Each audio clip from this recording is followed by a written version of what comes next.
Hi, my name is John Masko, and I am the principal conductor of the Boston New Music Initiative. And for our monthly interview this month, I'm here with Cristian Măcelaru, who is, well, he's many things. He is the music director of the National Orchestra of France, the music director-elect of the Cincinnati Symphony, and the artistic director of the Cabrillo Festival for Contemporary Music, which is where we are now. Thanks so much for chatting with us. My pleasure, John. Yeah. So normally in these monthly interviews, we will talk to composers about issues in their music or in new music. So this is a little different. We're chatting with a conductor about one of the things we rarely get to talk about, which is programming new music. Maestro, early on, when you were a young conductor coming up, you sort of worked your way up through the traditional orchestra ranks, but kind of gained a reputation as a friend of new music. How did you do that? Well, for me, it was very natural because I always enjoyed discovering new things, and it was my own desire to understand more and to meet new people. And I was also a composer myself. I tried to compose a little bit, and then I was always that person, in music school, that composers come to asking to help them premiere a new work. Yeah. And then that just translated into the professional life, where many times, and in my experience, many times orchestras will ask you, are you willing to conduct this new composition? Or are you willing to premiere this new work? Or is there something that you would like to recommend? And I always say yes, every single time, which is why I think the reputation that I say yes then became the reputation that I have. Yeah. And I have discovered so many wonderful things, that I've met so many incredible things that I would have never, people that I would have never met would I have not been so open to this idea. Yeah. And so you've music directed in some very, very different places. You have Cologne and Paris, and now coming up Cincinnati. Mm. When you think about trying to introduce new pieces or commission, and you're thinking about what an audience is going to like or respond to, how much does the place you're in play into that, and how do you think about it? Absolutely. I think the context of the audience and the community is very important. It's crucial, because I think it's a responsibility that we have to enrich the audience and the community, and it's also a responsibility that we have to keep pushing their development rather than to make it less experienced, like a lesser experience by reducing their breadth of understanding multiple styles and genres. So I think it's a balancing act that you have to play all the time between keeping the audience that you have, maintaining their happiness, because they have a certain expectation as well, but then also gaining their trust in saying, look, I know you don't know this composer, I know you don't know this composition, but do you trust me that it will be a good experience? And this is where actually the most important aspect of being a conductor comes into play, which is a phenomenal performance of a mediocre piece will go a very long way, where a mediocre performance of a phenomenal piece will ensure that this composition will not go forward. So it's so important for us as performers to give really the utmost greatest performance of whatever piece we are conducting, because then it will actually make a great argument for the necessity and the need for contemporary music. So for audiences, you sort of need to meet them where they are and then help, raise it. Yes, and it's a responsibility that we have to not push them aside by telling them that they by forcing music on them that they're not ready to hear, and at the same time slowly building the reputation and the trust for them to understand. It's fascinating to me that when you go to a museum, rarely do I go knowing that I'm just going to look at that one painting and I'm not interested in anything else. Yet we talk about this often, that audiences say, well, we want Tchaikovsky and we're not coming for something else. You're going for the curation. Yeah. You have to go for the experience rather than, and sometimes in life, you go just for that one Mona Lisa to see it. Yeah. But even then, there are 100 other paintings that you experience on your way to the Mona Lisa. Yeah. There's a sense in which people seem to be less willing to leave music selection up to the professionals. Exactly. Yeah. And that has to do with trust. Yeah. That has to do with the trust that audiences place in the performers, and trust that, unfortunately, it was broken many times, because so often as performance we focus on the Brahms symphony or the Beethoven symphony a ridiculously unbalanced amount of time, where the new composition receives a very small attention during the rehearsal process, and nobody likes a bad performance. It doesn't matter if it's Beethoven or a contemporary piece. So we should be better. Yeah. We should be better as performers, as being true advocates of contemporary music, and of music excellence overall. Yeah. So when you get into programming a specific concert, I mean there might be two different audience reaching things you need to plan for. One, getting the audience into the hall to begin with, and second, making sure they enjoy themselves while they're there. So when obviously a lot of this has to do with marketing, but when you select a program, how do you balance new and old music, or pick a piece of new music that's going to make sure that people buy a ticket to a given concert? My approach is threefold, because I either look at a concert that I have to pair a really recognizable symphony, let's say, with an unknown composition or unknown composer, in order to justify at the box office that enough people will want to buy.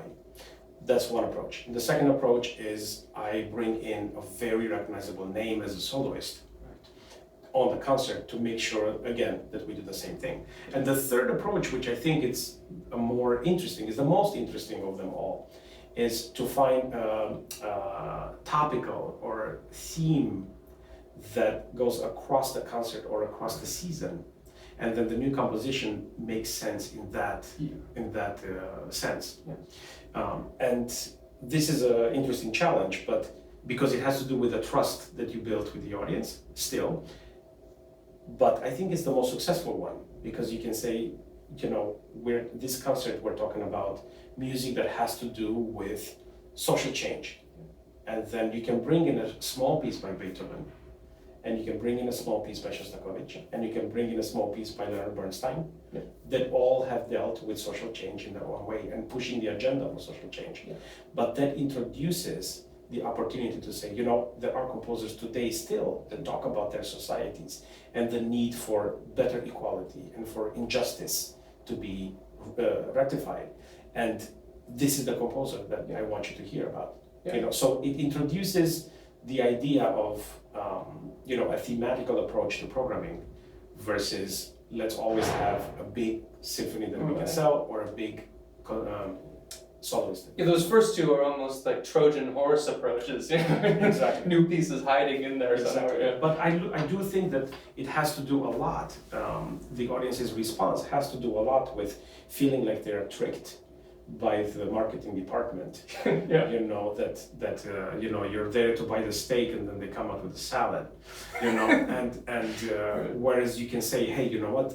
There will be steak, but I need you to understand that the whole meal as a picture looks like this. Right. And this is why. Yeah. It's a question of what you promise and what you deliver. Yeah. Correct. And so during the concert itself, is there say there's a piece that you think could the audience experience would benefit from some context? How do you or do you like talking during concerts to introduce new pieces or drawing connections or things like that? Absolutely. I'm a huge fan of trying to bring people closer to the art, because my experience and the reason why I love the music that I conduct and what I do is deeply informed by the relationship that I have with the art form itself. And whatever I can do to deepen the relationship that the audience has, the better the concert will be, because an audience that is listening with knowledge it's a different kind of audience, and it's a different kind of energy that is given to that composition. I take the example of the Cabrillo Festival because we are here as well. This is an audience that has dedicated and is making great efforts to support the creative process and contemporary music. And you can feel that. Here, anything and everything that is new is embraced, is welcomed, and is expected. And there is a definitely different kind of relaxation as a performer, where I don't have to worry about the audience response because I know that they will appreciate it. Yeah. And that allows me to actually focus on so many other things. Yeah. Is that something you think you can replicate at a more traditional orchestra, or is that something you'll only be able to achieve? Yeah. Yes, I think I've been involved so many times in concerts where saying, 4 or 5 sentences to the audience, trying to explain to them what this composition is, and bringing them closer to the music itself is really important. I've also done crazy things where I perform the same competition at the beginning of the first concert, on the first half, and at the beginning of the second half. And I tell them the reason why I'm doing it is because in the second hearing you'll appreciate it more. Right. And people respond really positively to something like that. Have you ever interspersed movements of things? I don't, and the reason why is, with small exceptions. First of all, I always check with the composer. Right. Okay, because I think some composers are happier with a modular approach to their music. Yeah. Where you take just what you need. Well, I was just thinking of that from last year here. I forget the name of the composer. It was the piece based on Beethoven 8, track 8. Yeah. Oh, track 8. Yes, Sebastian Courier was the composer. Yes,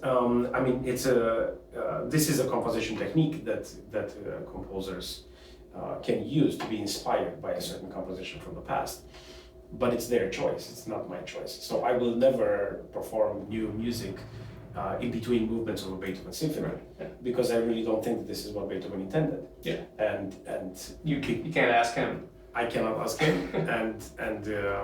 But I'm pretty sure, knowing how each one of the movements are connected and are in the context of a greater piece, I don't think that it would also make sense to do that. I'm not a fan of that. Yes. I know that some of my colleagues like to do that just to keep things fresh. Yeah.